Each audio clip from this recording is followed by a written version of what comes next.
Thank you, Maria.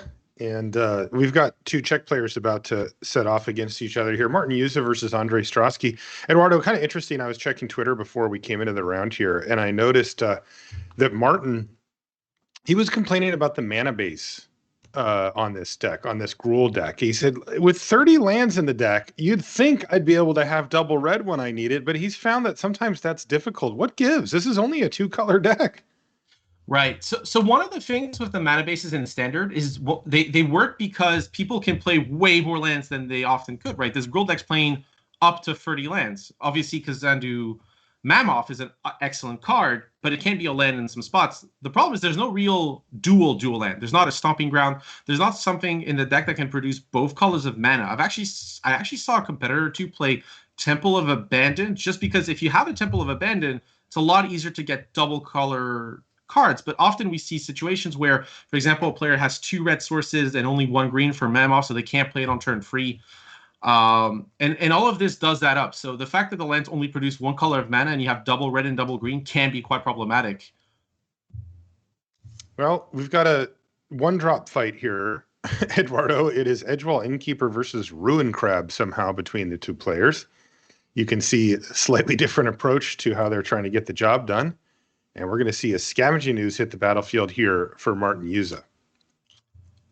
That's a problematic permanent, to say the least, if you're sitting in Ondřej's seat, as it can gobble up your graveyard or any graveyard and kind of turn off any rogue synergy. So he's going to fire off removal spell on the ooze while the getting's good. Right. Well, it can't get a +1/+1 counter, especially. Martin, there are some spots where you can be a little more patient on something like Scavenging Ooze. But, for example, you could have played Edgewall Innkeeper this turn. But I believe it makes more sense to fire it off because Scavenging Ooze has to do a lot of work against Ruin Crab. You have to just hope that there's not that removal spell there. You can't really afford, I think, to be patient, especially with Embercleave. There is also a lot of upside if there's not that removal spell right there and then. And it's worth remembering that Ondřej's removal suite are those Lol Mage's Domination. Those come later in the game. Look at this double Ruin Crab opener here, Eduardo. We could see the mill plan in full effect. The main thing that's in Martin's favor right now is there's not exactly a ton of pressure or card advantage. Lurrus of the Dream Den and Merfolk Windrobber can create some card advantage, but it does leave Ondřej's board at risk. You do have Agadeem's Awakening, but it's just not enough mana for that card. And you have to tap out to make Lurrus of the Dream Den come down in play. So, you know, these Ruin Crabs are powering out the mill plan, but there's not a lot of just options left to Ondřej's because you're starting to run out of cards quickly. And if Martin can draw any adventure creature, that's going to flip the game wide open. How about that top deck? Oh, yeah, that's perfect. Okay. Forget everything I said. Ondřej's perfect card, just right on time, right? You don't want into the story before turn 4. Do it right when you need to. So, yeah, now Ondřej's is just Ondřej is just massively ahead. Yeah. Into the story off the top of the library. Exactly what the doctor ordered. And Strassky, you know, really is kind of just milling out Martin Yuza here. And Martin's just shaking his head. What am I supposed to do? He's got 2 Edgewall Innkeepers and hasn't seen an adventure creature at all. Right. No adventure creature. This Vivian is clearly not going to resolve next turn because of that Drown in the Lock. And then Ondřej gets access to, 4 fresh cards, a draw step. If things go really badly, can put Lurrus of the Dream Den in hand and get it going over 2 turns, if you just draw 4 lands or something. Very rough here for Martin Yuza to kick things off. Can't even tack realistically. I suppose he could send in just to get a little threat going, get a couple of points in, as Ondřej probably wants to keep these crabs on the battlefield. I mean, this at least allows Embercleave to come down, which is a semblance of pressure. And actually, an important spot here is, while there is that opportunity to counter Embercleave with Drown in the Lock, that does cost a turn. So it's often correct to fire off something on their turn when they have 4 mana, because there's a high chance they have it into the story and want to fire it off. So if you're playing against rogues, often if they have 4 mana up, fire your spells into their counter magic, because you might be preventing it into the story, and they still have that counter spell anyways. So 4 cards into hand for Strassky plus his draw step, and another 6 cards are going to hit the graveyard as you see Martin Yuza's library quickly heading into the yard here. 6 cards a turn plus his draw step. It happens very quickly. Still, Strassky's going to need to maintain this board if he's going to use this game plan to get the job done. He's got tools to do that, though. He has Lil Mage's Domination and the Drown in the Lock that you mentioned a minute ago. And you can see he's also got himself a copy of another copy of Merfolk Wind Robber as well as Soaring Thought Thief in hand. Right. We might see Soaring Thought Thief come down since that does an additional 2 cards. Well, plus the one from Wind Robbers. And then you still keep Drown in the Lockup.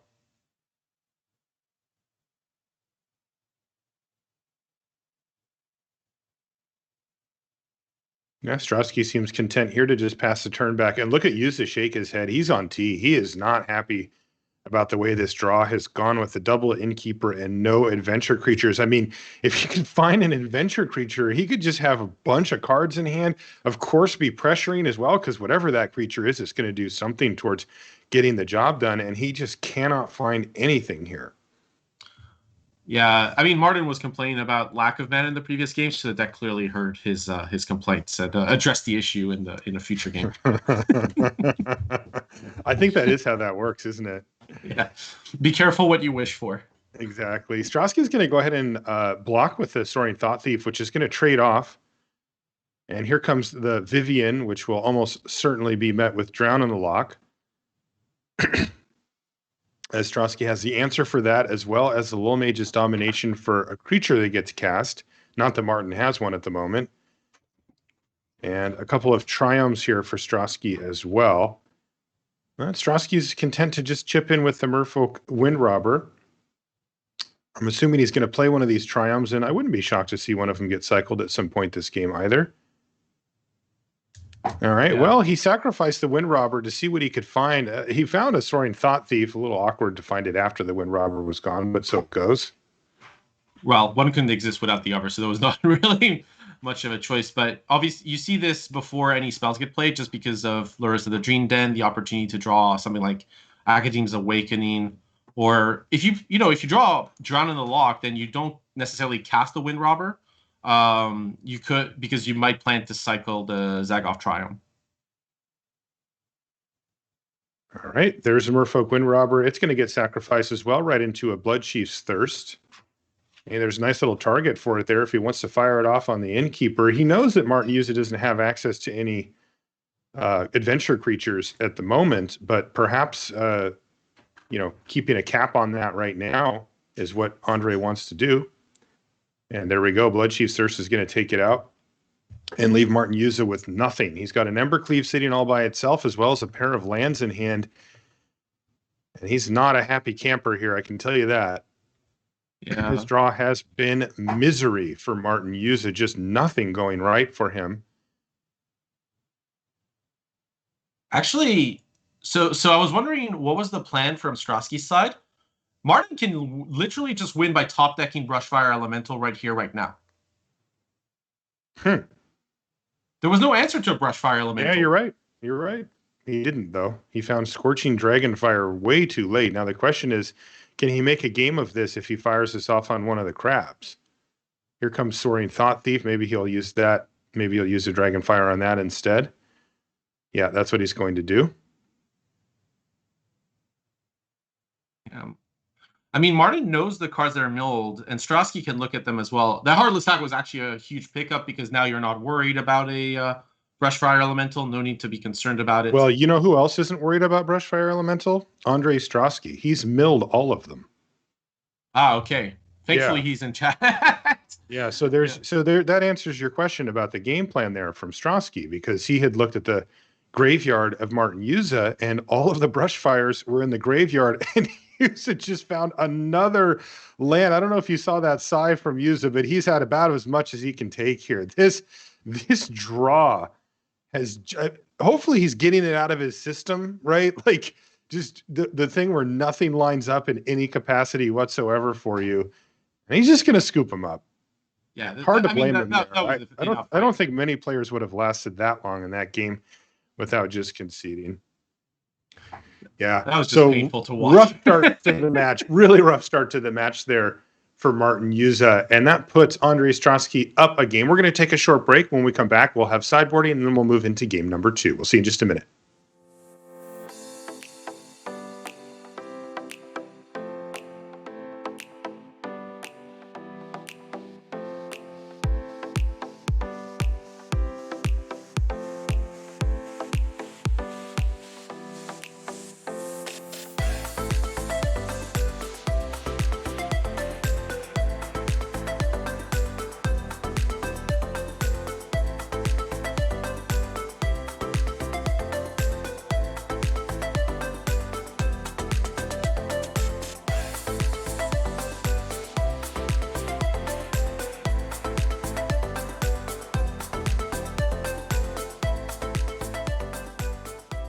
And welcome back. Thank you so much for joining us wherever you are around the world. We're playing MTG League weekend here. This is the day of the MPLers. Now, if you have favorite players who are in the Rivals League, they are playing today. They're just not the featured matches on our stream, but you can usually find them as well. So most of the time you can find your favorite players streaming and you can watch from their perspective.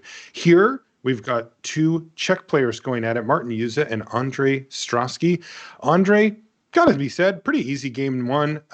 He had 2 crabs going, as well as a reasonable assortment of spells with a timely top decked into the story to put him ahead in that game. Meanwhile, his opponent, Martin Yuza, was just floundering that whole game, could not get anything to work right, seemed to find only lands off the top of the library when he really needed spells, and really was never in that game at all. Looking to right the ship here, though, and get things underway against Strassky, who interestingly took an unconventional choice here, Eduardo. The Dimir Rogues deck, which was very, very popular on the last league weekend, has really fallen out of favor, but it looks like Ondřej's found a build that he's happy with here. Right. The 4 main deck, Law Mage's Domination, are key reasons, because they're a good card against Gruel. The problem comes post-board, where Martin could literally draw as many blanks as happened last game, but now you get to mill Ox of Agonas. So the game completely changes, because all of a sudden you essentially put into your opponent's graveyard a red draw free that's also a threat and also makes your cards worse. Right. And imagine that if it would have been in the first game. We saw, was it Sigrist? Who was it? Somebody had Ox in their main deck yesterday. And, we saw, half of Martin's library, over half of it milled in that first game. He would have had a good shot of hitting one of those Oxes, and that would have changed everything for him. Right. It would have allowed to reload, even if it didn't get rid of all the cards, and definitely given a chance. Now, as somebody pointed out in chat, Martin shake his head. Yeah. The mana on this deck is just torturing him. Okay. Martin disabled emotes. I was like, this is a little early to give up. But look at this. I mean, his deck, it has, his opening hand had Edgewall Innkeeper with Fabled Passage and Evolving Wilds, and he's just looking at it like, I'd love to cast a 3-drop on turn 3, but I don't see how I can. Now, he did find a mountain for his next draw step, so that'll help, but it's just funny that this 2-color aggro deck is having such a hard time with its mana for some reason. I mean, that's why the deck's successful. It gets to play 30 lands now, so it's okay. Yeah, that's what you say. I don't think Martin would agree with you on that, Eduardo. Yeah. So one funny thing is Martin went on record. So he does a weekly show where he talks about the podcasts where he talks about the meta. And one thing he says, I can't putting Evolving Wilds in my Gruel is just horrible. How many tap lands do you want? And now obviously it's in his opening hand until you get them mounted off the top. Indeed. Well, now he also found a Crown Pathway, so he will be able to deploy whichever 3-drop he chooses here. He can go for the Clothis or the Mammoth. It's up to him. I believe only the 1 card in his yard here, so he should be good to go regardless. And there it is. He's going to go for max damage here with the Mammoth, and an interesting choice on whether to attack or not. He's going to say no, and that was a wise decision from Martin, playing around Saurian Thought Thief here, and turns out Ondřej had it. Right. So by the way, there was actually another difficult decision there, which is if you think your opponent has Saurian Thought Thief, and Adrenaline lock, then you wanted to slam down Clothis that turn, because with the Evolving Wilds, that was actually the third card, which might have the Clothis meet with a counter spell. And while the Mammoth does do more damage right now, in the late stages of the game, you really want a Clothis God of Destiny going. Mm-hmm. Well, this did work out, though, for Martin. You take a look at the hand here from Strassky, and he's just got not anything going on over there. And Martin's lining up a mighty attack here as he plays Fabled Passage to get the Mammoth up to a 5/5. This could allow him to attack for 7 or even 9. Oh, yeah, he's getting in for the full amount. Martin's like, okay, this works, or the second full amount, I should say. And now, once again, he's facing a decision on whether to deploy Clothis, or if he'd like, he can just leave up Scorching Dragonfire. It makes sense to leave up Dragonfire here, I believe, because if you fire... Clothis is a really high impact card, but it might play into Strassky's game plan. Whereas if you can Dragonfire on Strassky's upkeep, if nothing happens, you at least get Strassky to tap down low. And if you do get rid of the Thought Thief, that's less cards essentially that Strassky has access to, because all of a sudden Into the Story costs a bunch of mana. Lol Mage's Domination also does. Strassky, weirdly enough, kind of wants Ruin crap, because that would power up this Lol Mage's Domination and the Into the Story. Well, he's going to have to settle for Bloodchief's Thirst here after finding a swamp plus the Thirst for his draw step.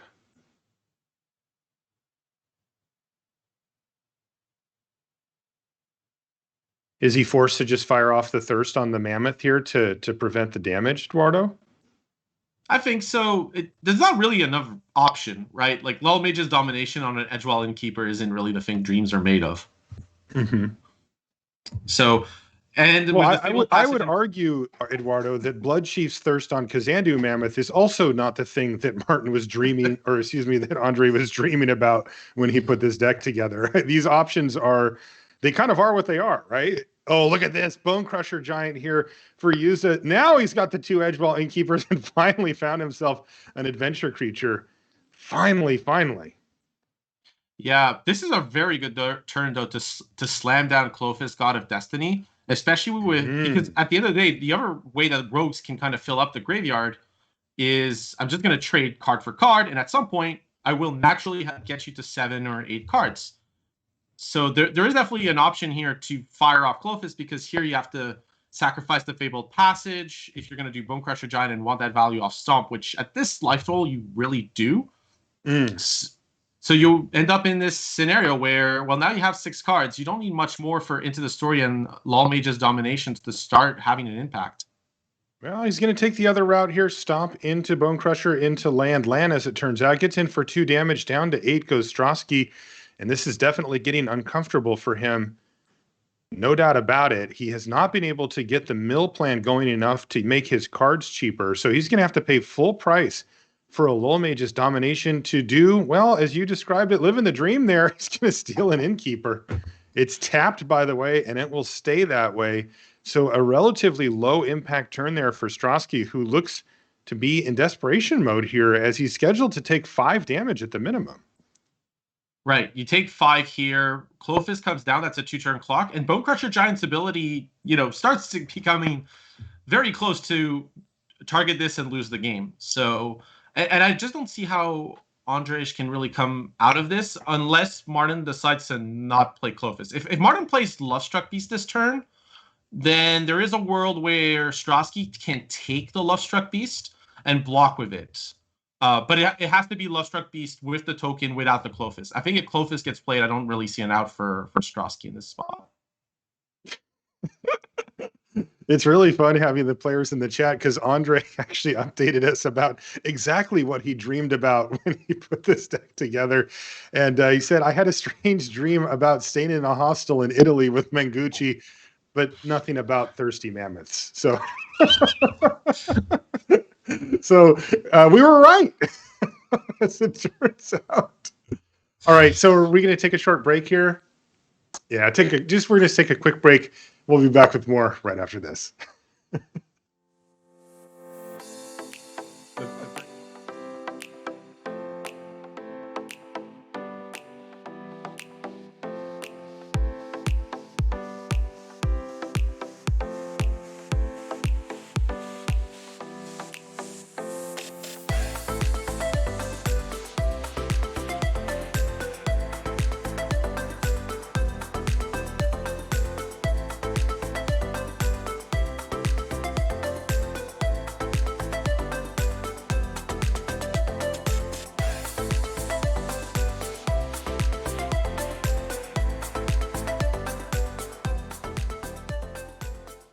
And welcome back.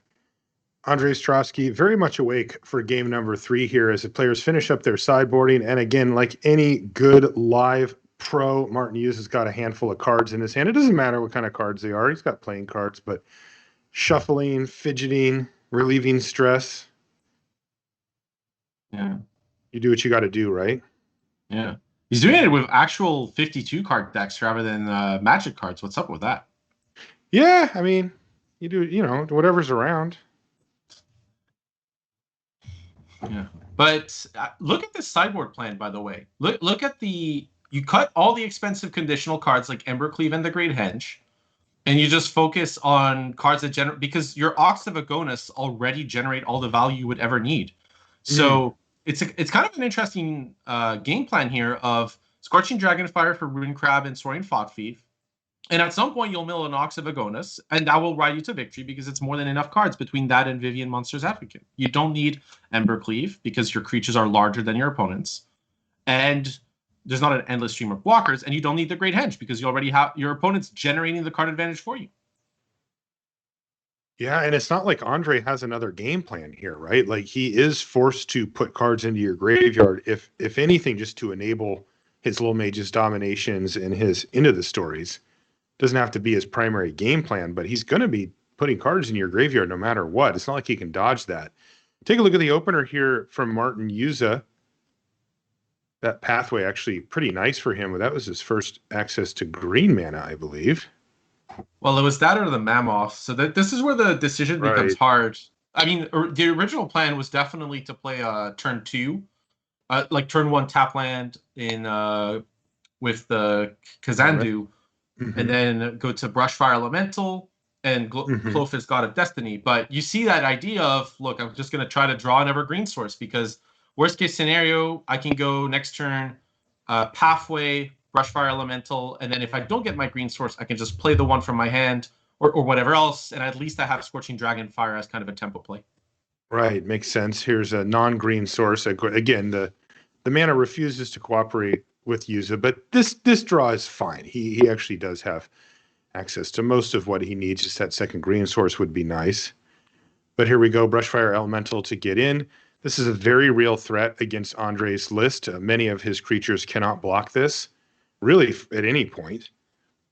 Only has a few cards that actually can, so it must be dealt with. And if it gets to sit on the battlefield for a few turns, it really does do a lot of damage. Here comes Thieves Guild Enforcer to get the ball rolling as far as the mill plan goes. Okay, I was going to say, without that, the one thing that draw would have been exceptional if it wasn't for the fact that Strassky doesn't have a second black source. Black source, yeah, that is rough. But still, this is looking good already. As we see Soaring Thought Thief come down, that's going to mill 2 from the trigger from the Enforcer, and then the Enforcer gets to attack and mill 2 thanks to the trigger from the Thought Thief.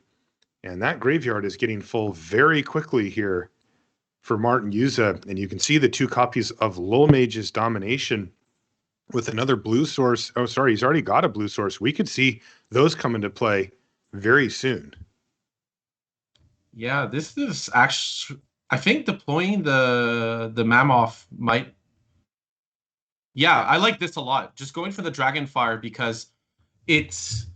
We get to this point where it's 7 cards, which does allow Into the Story, but you're not powering up the Thieves Guild Enforcer, and more importantly, you're not powering up the Lull Mage's Domination.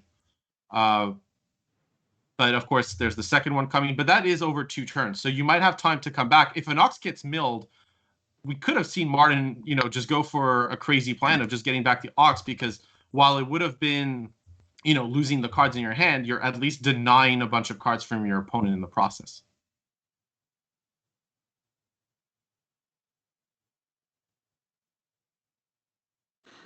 So 2 copies of Thieves Guild Enforcer, applying pressure to Martin Yuza, both life total and library just far. But here's a Brushfire Elemental. It's a 3/3 now. Can be blocked. There's also Negate in hand here for Strassky, and he's kind of clinging to that at this point.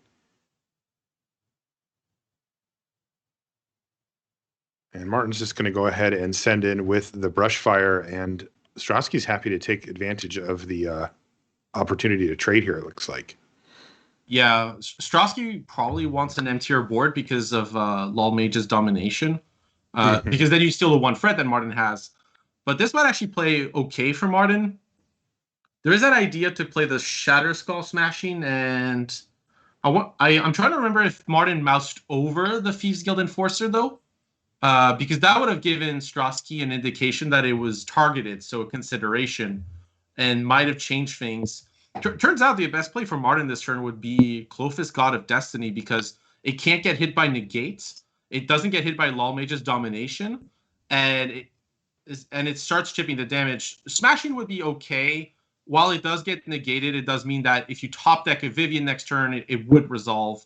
And it's not so bad to get this negated. And you can have something like Clothis, God of Destiny, plus a 2-mana spell like a Scorching Dragonfire that makes this worth it. Or even if Ox of Agonas gets milled, you can go Clothis Ox, for example. Right. Okay, here we go. In for 6, down to 10 goes Yuza. This is the game 3 decider between these two players. Coincidentally, they both have 10 wins in league play.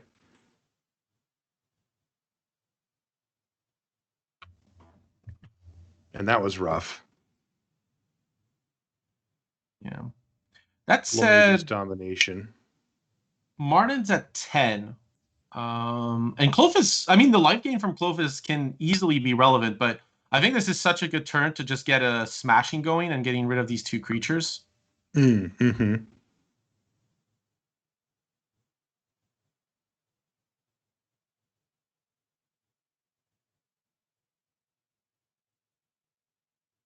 Yeah, that was pretty strong there from Yuza. I mean, he did have to undo the work that the Lol Mage's domination did, but...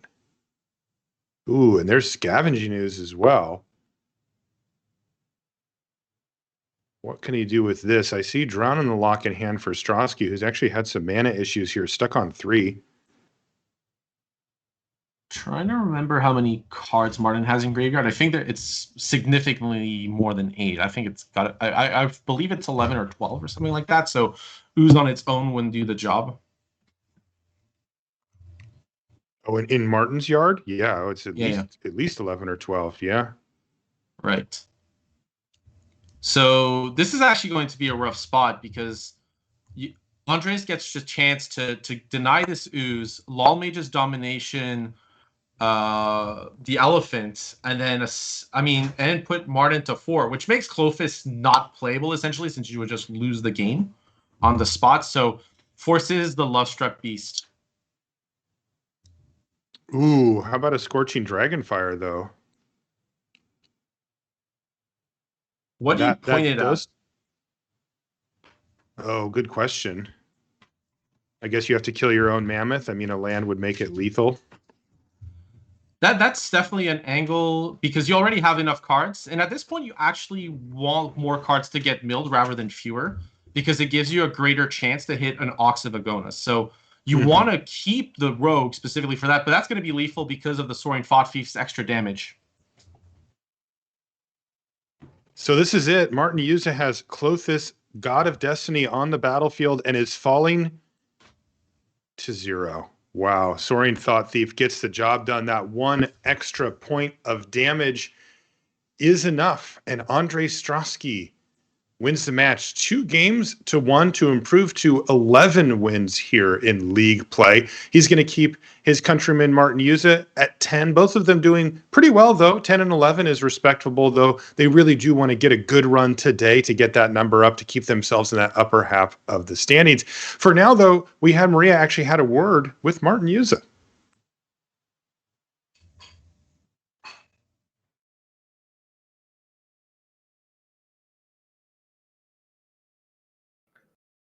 Hey everybody, I'm here with Martin Yuza, who's on 10 wins across these league weekends so far. Hey Martin, how you doing?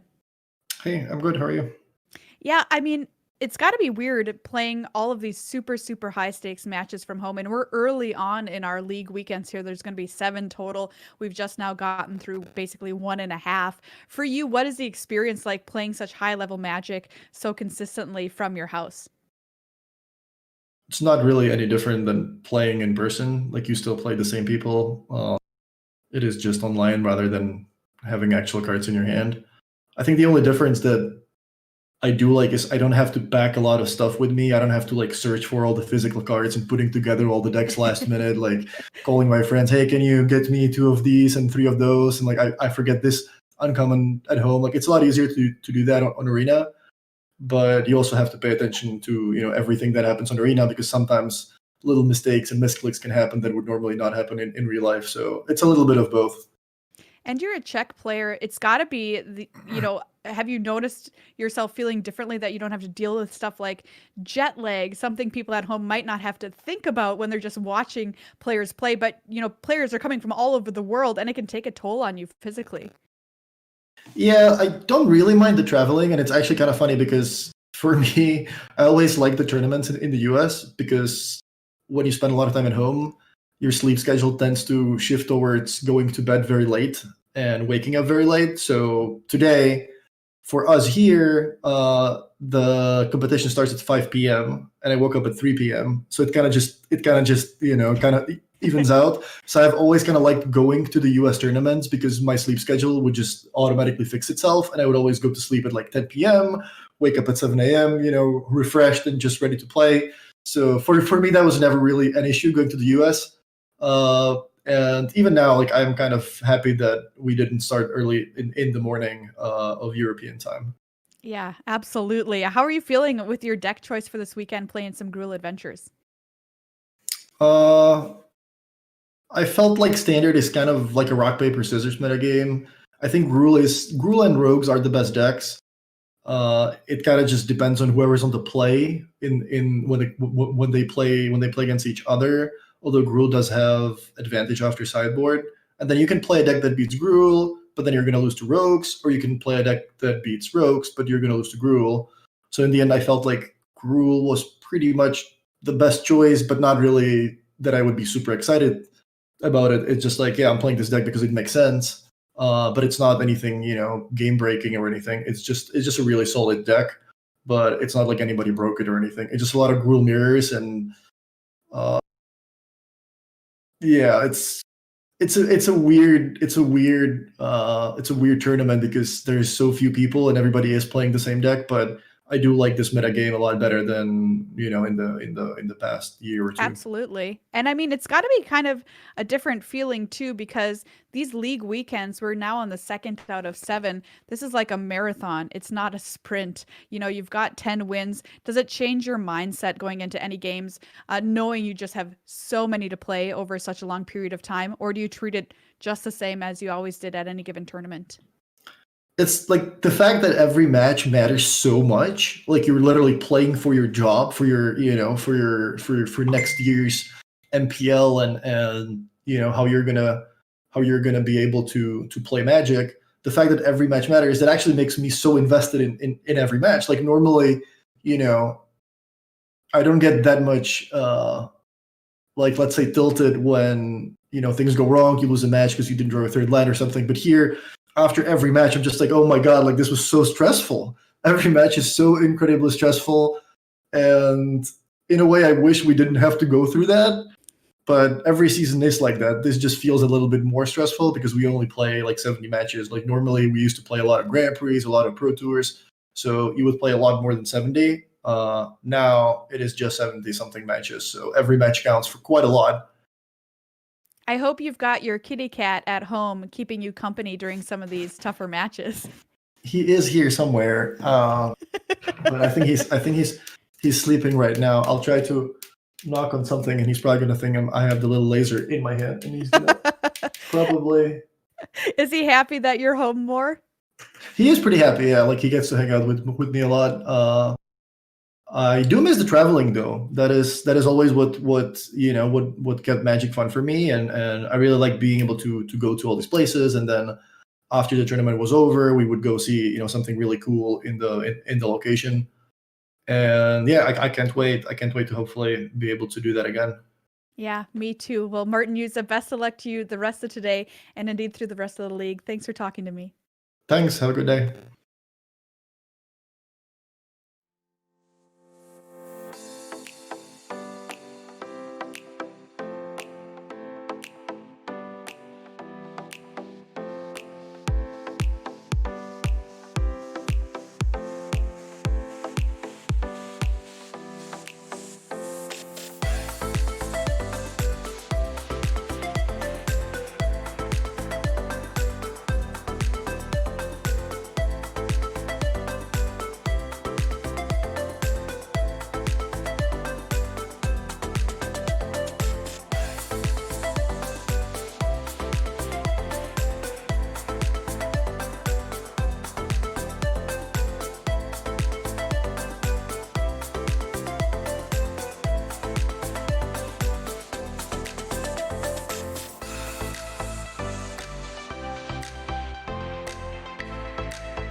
Hey everybody, welcome back to MTG League Weekend, watching the MPL do battle here today. Marshall Sutcliffe and Eduardo Sujklik in the booth, and we've got a heck of a feature match here coming up. This one Eduardo has been waiting for all day. Let's take a look at the players that we're going to be seeing doing battle down in our feature match area, both with decks that are pretty off metagame here. Shota Yasaoka versus Raphael Levy, Jeskai Control versus Mardu Doom Foretold. 7 wins for Shota right now, 10 for Raph. Let's take a look at this Jeskai Control list from Shota Yasaoka. Eduardo, why did this list catch your eye? It's because, as I alluded to, I felt like this doesn't resemble anything I've seen in Standard. Like, I can't give you a parallel. This is new. This is an invention as far as I'm concerned. I can't even like equivalent it to like the old Fires of Invention decks because it doesn't resemble it. Essentially, this is a control list. It has ways to answer threats. It has efficient. It uses kind of the efficient package in Standard of Bone Crusher Giant and Skyclave Apparition of being able to kind of deal with a wide variety of cheap permanents. And then you have something like Elspeth Conqueror's Death or Dream Trawler to help lock up the game, and a few separate cards like Shark Typhoon that can help as well. Dimir's Call being a big addition to this deck, though, because it allows you to have a land that can act as a finisher, which is very important in these control decks. Post sideboard, you could just see that essentially it's jockeying for position. So if you're against a more mid-range deck, you can board in something like those Giant Killers, Brazen Bars that can be pretty efficient against them. And if you're against control, pivot to Mystical Dispute, Negate, Shark Typhoon, Glimpse of Freedom. If you're against rogues, is very good. Ox of Agonis. And this deck, I think, tries to essentially morph in direction based on what's in front. But the idea, I believe, is the cards inherently are so versatile that they should be able to deal with almost anything. But we see 4 Scorching Dragonfire specifically with Gruul as a mindset. What a cool list here from Shota, one of the best players to ever pick up some Magic the Gathering cards, bringing some spice for us this weekend. Let's take a look at Raph's list here, too. One of the players playing something a little rogue as well, but not rogues. It's Mardu Doom Foretold, not Esper Doom Foretold, which we see more of in this tournament. Why Mardu, Eduardo? So Chris Portello played a list, I believe, in the first Rivals weekend, if I'm not mistaken. The biggest reason to play this deck is actually the 4 copies of Archon of Sun's Grace. The Gruul decks don't really have an easy answer to that card because it's 4 toughness.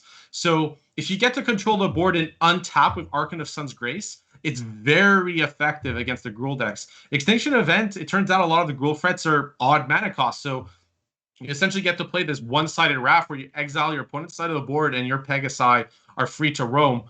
I guess one of the highlights or lowlights, I don't know how you want to call it, is Lithoform's Blight, right? You have a Yorion deck as a companion, you need cards to fill, but you're playing this instead of Golden Egg because of the enchantment synergy with Archon of Sun's Grace. So going Archon of Sun's Grace with that in turn 2 allows you to play Yorion Sky Nomad and get your Pegasus right away, draw that extra card. What's going to matter post-board, though? Maze Mind Tome and Duress. Those 4 copies of Duress are going to be pretty important against what Shota's bringing to the table, because Oma the Forge certainly is not very effective. All right, I'm super excited to see these decks in action. Let's head into game number 2 here. Marshall, take it away. Kind of funny when the Mardu Doom Foretold deck is not the most rogue deck in the matchup here. We're going to be following along, by the way, with Shota Yasaoka here as he works his way through the match. You do see he's actually our player at the bottom here, and let's see how things go for Shota. Couple of lands to kick things off, gives him access to stomp if needed. Though in this particular matchup, perhaps it just goes upstairs more often. I don't know how many creatures Raph is going to put up in front of. Let's see. Well, there's a Maze Mind Tome, and here comes Stomp. Yeah, Maze Mind Tome is pretty good in this matchup. Both players in game 1 will have an overabundance of answers, so Bone Crusher Giant unlikely to really go the whole way here. And you see Raph's going to start scrying right away. Basically, he'll use the Maze Mind Tome effectively every turn, one way or the other. So, yeah. But yeah, I mean, to be fair, I want to be fair to both players, right? This matchup is going to look really weird, and a lot of cards are going to look not great, but that's fine. It's just they were planning for other matchups. They weren't really trying to face Mardu Doom Foretold against Jeskai Control. I don't think either player had the other person's deck in their radar. No, it's funny, and we get to see the players kind of form their new game plans on the fly here. As you mentioned, these are just not the matchups that these players were testing for or even building their decks for. And it's fun to watch players try to figure out how best to attack a deck that they may not have played as much. Right. The deck list might be open, but you still have to figure things out. This isn't obvious. You haven't tested this matchup. As much Magic as you can play, sometimes a curveball gets thrown and you have to adapt on the fly. And the thing is, it's only one match. So even though, for example, your 12 matches, the more matches you have that are usual decks, the more mental capacity can be freed up to figure out the tough matchups, right? So if you're facing Gruel, you don't have to think too hard. You know you're facing Gruel, right? Your sideboard plans are defined almost in advance. Whereas if you're facing Shota's deck, the more time you have to look at Shota's deck and figure out a game plan, the better.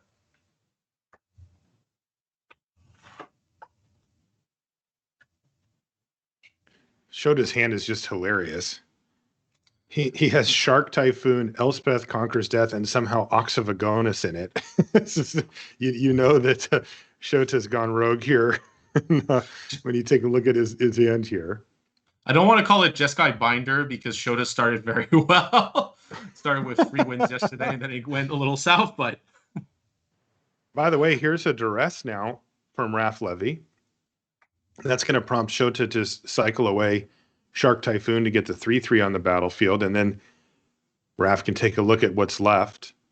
He has a couple of options here if he wants to try to resolve something, which he could take away the counterspell there. Otherwise, it's going to be Elspeth Conquers Death, and that's what he's going to take. Yeah, it's the highest impact card, and when you're playing a control deck without blue mana, any tap out powerful card is worth respecting because there's high upside, right? To Elspeth Conquers Death. It's one of the few cards that can kind of get rid of anything, get you value in the long run, and the tax is really relevant. Having a turn, it basically means that in a single turn, you can't do anything really powerful, and you just have to keep up an answer. Here comes the Skyclave Apparition. There's already one on the battlefield here. It's just on the other side. Yeah. And went after the Apparition rather than the Maze Mind Tome, probably to deal pressure, because with Shota's hand being Mystical Dispute, it's going to, I believe, get fired off against pretty much anything that looks to deal with the board here, and then play the Ox of Agonis and try to put pressure on. Because Raph has access to just so many more cards in hand, plus Yorion Sky Nomad as an option. So I definitely enjoy going for the aggressive option because you can counter a Yorion this turn, and Maze Mind Tome at free counters is much weaker. All right, well, Shota's going to fire off the Mystical Dispute here as we see Doom Foretold go on the stack for Raph Levy. Shota's got himself 5 power on the battlefield, not facing down much on the other side, just that Maze Mind Tome. Pair of Oxen. That's actually probably the best possible draw, or one of them, right? An adventure creature might have been a little better in the spot just because it would go in the adventure zone, so to speak. But the fact is, you get to put an Ox in the graveyard, so that's another reload option ready to go. Okay, so one Ox goes into the graveyard, and then the hand gets, wow, pretty nicely reloaded here for Shota. A pair of Bone Crusher Giants and a Shatterspell. Look at Raph's face there was excellent. He just puts it on, wondering what's going on. He is trying to figure out what in the world is happening here. To be fair, when in doubt, you can play something like this. Just powerful cards that deal with the problem. Yeah, this is going to deal with at least 2 of the 3 problems here. Raph sitting at 13 life. Actually, it conveniently deals with all the problems because the Skyclave apparition going away means a free to block the on-board free as well. Oh, true. We might. Yeah, I like this. Oh, interesting. Stomp. Shota's going to fire Stomp off on his own Ox. He doesn't want it exiled. That's a very long-term view on this game because he already has an Ox. Yeah, crazy. Right. It means what you're thinking about is, look, I'm going to need to do this because long-term we're going to get to a game where I might get to escape twice. And my other Ox is very likely to get exiled by something like Elspeth Conquers Death. So I just need that additional effect. That's incredible. I mean, given that it costs, 8 cards? You're really thinking long-term in that case. Yeah. I mean... There's Lithoform Blight. Look at this. Shota's like, wait, you put that on my land? What's going on here? Right. I think we've seen... I remember seeing a preview of this happening before. And I mean, essentially, it's if you want, mana of any color, now you have to pay 1 life. So it makes sense to do it on your opponent's land if your mana's fine.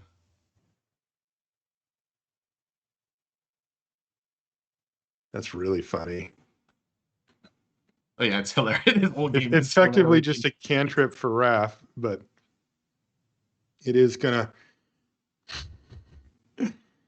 cost Shota a little bit of life here. But here comes Bone Crusher Giant and another one. Nice board here. So yeah, one thing I was gonna say, while this board is nice, is Wrath played Magic since the dawn of time, pretty much. He didn't play the first PT though. So I feel like they kind of took up the challenge, from that first PT, where you have to play a bunch of cards from every set. Oh, that's what you think. He's still sticking to that old school rule. I like it. Well, here comes Elspeth Conquers Death, though, for Raph. Yeah. This was a big swing, how powerful that could be.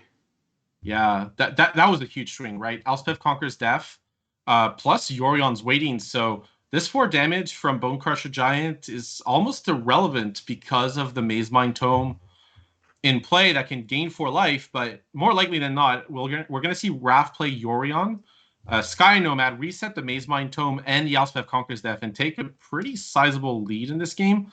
And at this point, Shota just wants to be able to escape this Ox of Agonas. Probably quite close to it, but not quite there.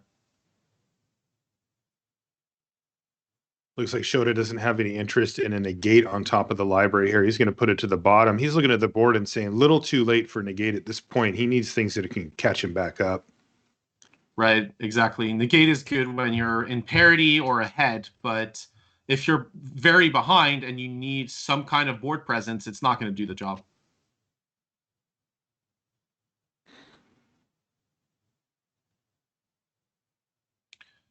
So there are 4 red sources in play, so Shota's not forced to fire off the smashing now. This is actually really Is he smart. doing it to his own creature? Yes, because that way, the Elspeth Conquers Death is going to probably get flipped by the Yorion Sky Nomad. This gives you the opportunity to essentially, you could escape the Ox now, but that would run into the Elspeth Conquers Death, but this is enough cards for next turn. That was really heads up. Wow. Super clever play there from Shota, getting not 1 but 2 additional cards into the graveyard and preventing that one from getting exiled on top of it. Now, the downside to making this line, of course, is significant, as now Raph is facing down no pressure and can just do whatever he wants. He doesn't have to fire off Yorion. He can do anything. Looks like he wants to at least reset the Maze Mind Tome here, though. Right. Well, Maze Mind Tome, the Blight, and you might as well reset the Elspeth Conquers Death. I don't even think there's an apparition because that got taken by Skyclave apparitions. So you could reset it. It essentially puts the tax for an additional turn. So we've seen Shota fire off 3 burn spells in his control deck. One of them went to Raph's face, and the other 2 went to Shota's own creatures. This is a weird game, officially speaking. But I mean, at the end of the day, if Shota hadn't done that, this Ox would not be capable of escaping, although this Mystical Dispute is definitely hitting the bin. Right. So here comes the Ox back from the yard. And, there's a heavy hitter. In fact, a couple of them. Dreamy T, the Dream Trawler in hand. Yeah. I mean, if we think about it from this perspective, right? Shota was behind, right? So while using your resources to, kill your own creatures isn't ideal, it was kind of needed because essentially what Shota did was cycle cards, right? Like you cycled your smashing into an Ox of Agonas next turn because that Bone Crusher Giant was going away to Elspeth Conquers Death anyways. So essentially that you got that extra card in the graveyard for 2 life, and that allowed the Ox to escape and Shota to, draw into Dream Trawler or potentially Shark Typhoon. The consideration there was pretty close because the Shark token, I believe, would have been a 5/5 here. And the problem is that this Dream Trawler, not very good if your opponent keeps a bunch of extinction events. But I think with Ox of Agonas in play, 2 cards in hand, this is probably the best spot for a Dream Trawler to have an impact on this game. So I like Shota's decision to cast it here because it gives value to the card. And if you give Raph more time to draw cards, scry, and get the answers to it, it's going to get worse. So there might be an answer to it. But yeah, this was the other consideration, though, is now you're going to lose the Shark Typhoon to Duress, and you didn't have to lose any cards to Duress if you cycled it, potentially. Yeah, so kind of annoying here from Shota's perspective. Getting Duressed with only 1 land available means that Shark Typhoon's going to be no good to him. Is he going to activate? No, he's just going to let that happen. Yeah. Crazy matchup here. Yeah. Could have activated it in case something like a Yorion comes down or another Elspeth Conquers Death, but probably correctly identifies that blocking might be more likely here. Mm-hmm. He finds another land with his draw step, but Emeria's Call from Raph Levy has left his board fairly unassailable, as all Shota can do is just pass the turn here. Yeah, not really a good attack when your opponent has... I mean, trading your Dream Trawler for a 4/4 Angel isn't really exactly what you want to do. At least now this Dream Trawler, it's not invulnerable. Something like Doom Foretold could easily get rid of it over 2 turns, but Extinction Event has a higher cost. This probably still favors Raph, though. While there's no real good attack, Raph has 5 cards in hand and a Maze Mind Toe. So that's going to be really hard to beat, and this is already starting to be a problem. Right, so here comes the Elspeth Conquers Death from Raph Levy. He can use this to kill the Ox, or in fact exile it, leaving just a Dream Trawler. Now, Dream Trawler does have the ability to hold off pretty significant attacks, but this is starting to get precarious for Shota. So what's the It extra looks beater? like just a 2/2. All right. And 3 lands in a row now for Shota Yasaoka. He's going to go ahead and play one of them, keep the other 2 in hand. We are in game number 1 between these 2 players.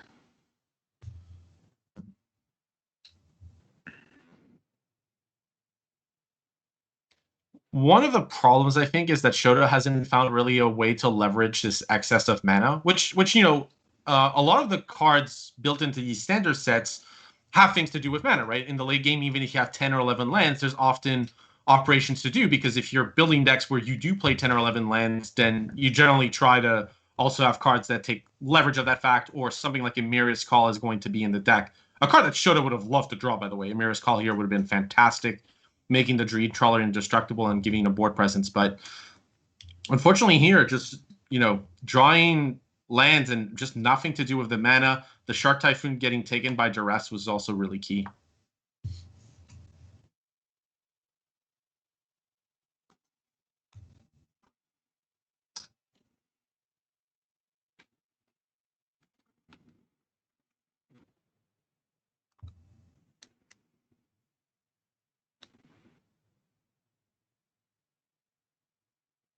Well, that's not going to do much. Might just be a coast is clear, though, because one good reason to play a 2/2 is that it's exactly 14, which happens to be Shota's life total. So giving hexproof to the Dream Trawler is irrelevant here, because that means it gets tapped, and then you get to attack it for exactly lethal damage. And by the way, correction, this is actually game number 2 between these 2 players, with Raphael Levy up a game. Yeah, so Raf takes it down. Yeah, that's actually going to be Rafael Levy taking the match there. 2 games